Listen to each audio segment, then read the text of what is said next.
I'm Justin from Justin Serps, and today I'm going to be doing a video on why I think fire skinks make good pets.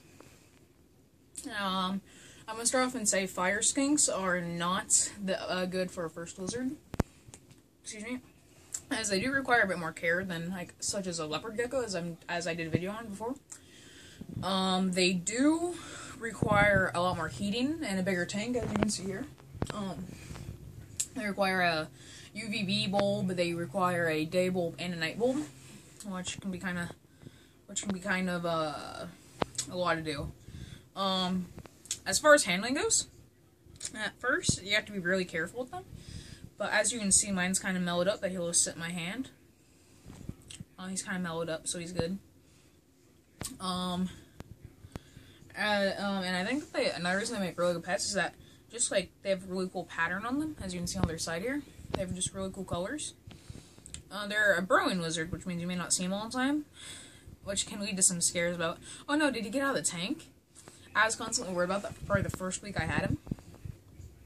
I've had him for a few months now, so they do get used to handling kind of fast.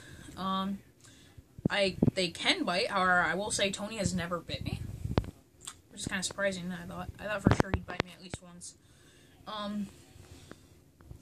As far as eating, they can have crickets, mealworms. I use giant mealworms.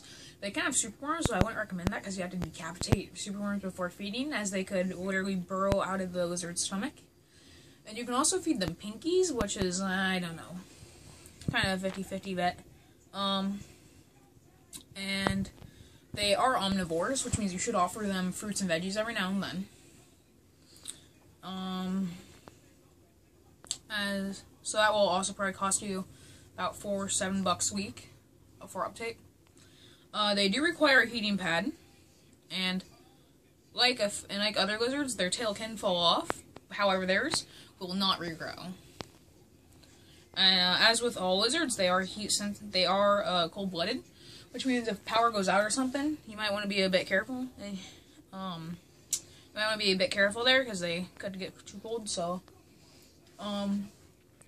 as far as humidity goes, they have to be kept at about 50% humidity, which can be done just by misting their tank a few days.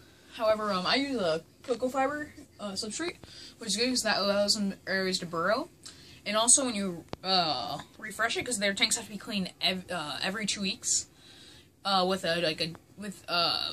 just like a normal soap brand, you know. Like I use Dawn to clean their tank out every 2 weeks. And I found the cocoa fiber, it retains a lot of moisture, so I prefer about the first 3-4 days after you do it.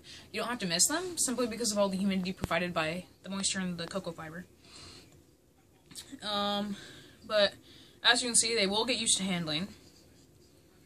However, I don't recommend doing an open hand for about a week, and even then being very careful, as they do have a tendency to dart really fast. As far as what's in their tank, I have a cocoa fiber. I have 3 plants to offer climbing if they want, and foliage. I have a plant back here. I have a temperature gauge, and my humidity gauge keeps on falling off, so I just leave it in the dirt so I can get an accurate reading. And then I have a water dish, which has to be big enough so that they can submerge their whole body. And as you can see, there's a cricket there. They also need calcium dust. So they need calcium dusted. And, yeah. So that's just why I think fire skink can make a good second lizard. So I'm going to put him back in his tank here if he doesn't try to bite me. And that's it.